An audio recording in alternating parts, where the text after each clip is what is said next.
Our top story this hour, President Biden has held talks with Britain's Prime Minister Rishi Sunak at number 10 Downing Street ahead of a key NATO summit this week. The two men discussed a number of issues, including the war in Ukraine, and Mr. Biden's trip to Europe will be dominated by the gathering in Louisiana aimed at showing solidarity with Ukraine. The president says it's premature to allow Ukraine to join the military alliance in the middle of a war. On Friday, Washington announced it will supply cluster ammunition to Kyiv, and that's a move that's drawn criticism from the UK and other allies. After the brief Downing Street talks, President Biden is now at Windsor Castle to meet King Charles. The environment and climate change are expected to feature in that conversation. It's great to have you here, back in Downing Street. I think you've been here a few times before, I know, but your first time as President, so we're very privileged and fortunate to have you here. Thanks for coming. Great for us to carry on our conversations, which we were having just a month or so ago, it feels like, in the White House, where we signed the Atlantic Declaration, the first of its kind economic partnership, which I know we'll be talking about today. How do we strengthen our cooperation and joint economic security to the benefit of our citizens, but also... It's good to be back. You know, we've only been meeting once a month. We met in San Diego, Belfast, Hiroshima, Washington, here, and couldn't be meeting with a closer friend and a greater ally. And we've got a lot to talk about. I think we're doing well. I think we're moving along in a way that's positive, but our relationship is rock solid. The United States, and I look forward to our discussions. Yeah, me too. Able to get approval from Turkey this week? Well, let's bring in our ICE Chief Correspondent, John Cookson, who has been monitoring developments, and he joins us right now from London. John, it's good to have you on the show today. What more can you tell us about the Downing Street talks? Hi guys, good to see you. Great to be on Newsday as always. Well, the Downing Street talks lasted just 40 minutes today. As you say, the body language and sort of chemistry between the two men at least look good for the cameras. There are tensions behind the scenes, however. The Brits disagree with some US policy on Ukraine, including the speeding up of membership of Ukraine into NATO. The Brits are a bit hacked off that the US have opposed Defence Secretary Ben Wallace becoming the new General Secretary of NATO. That's upset the Brits quite a lot, and that transatlantic agreement they're talking about is far less than what Sunak wants in terms of trade between the two countries. So there's a lot of spin going on there, if you like, but it's all smiles in the garden in Downing Street there. They've met 5 times in the last 5 months. But the UK very much a pit stop for Biden on the way to the NATO summit, which begins in Lithuania tomorrow. Well, the last time I saw you, John, we were a bit from between Buckingham Palace and Windsor Castle. But this time around, it's the president who is there at the moment for talks with King Charles. Can you tell us what's on the agenda?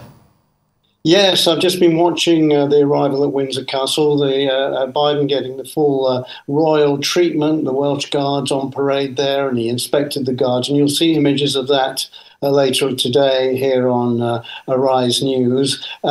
King Charles, of course, a great proponent of climate change and was warning about it decades ago when he was still a young prince. And the two men, that's Biden and the King, have talked about climate change on 2 occasions, recently at the COP26 summit in 2021 and also at the G7.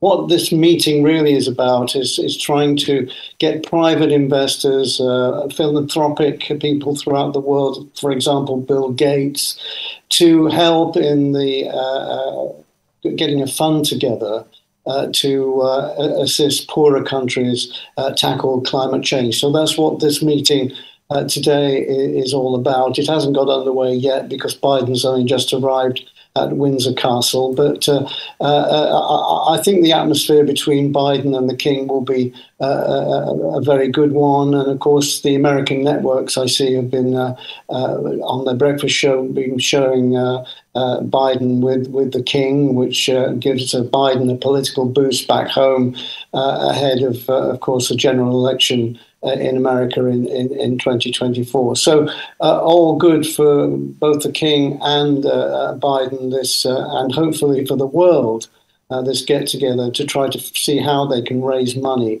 to help poorer countries fight climate change. All right, all right, John, you just came back from a think tank at the Chatham House listening to Speaker Colin Call, the U.S. Defense Undersecretary. What more did you learn from that about the White House national security policy? Yeah. Very, very interesting meeting at Chatham House, of course, the think tank in London. I expected things to focus on Ukraine, but no, it was more about China and the US's relationship with China. Carl said that China was the biggest challenge to American dominance in terms of military, economic and diplomatic force throughout the world. He said that the US wasn't looking for conflict with China, more to put forward a deterrence for greater China hegemony. And that's not only with conventional and nuclear hardware. He said that the US was developing weapons control from space, and that $30 billion had already been spent on that, and a further $30 billion was also going to be spent by the US in the coming years. Asked about Taiwan, and there have been assessments by think tanks and security agencies in America that China might invade Taiwan in the next 3 to 5 years.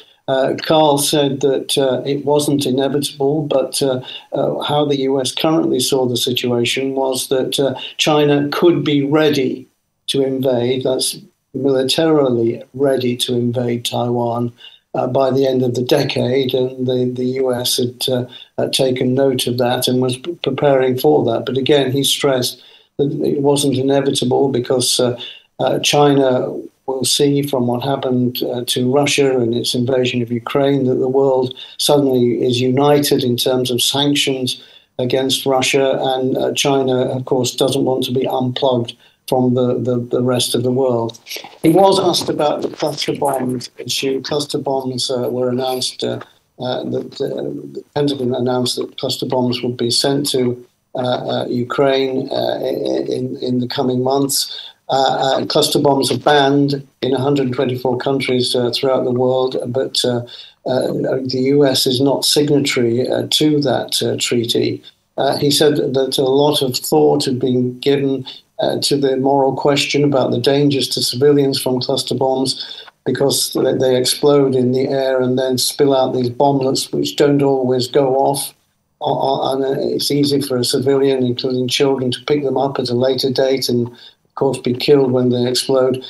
He said that the cluster bombs that the US was supplying to Ukraine only had a 2.35% dud rate, which was far less than the 30% rate that the Russians are using.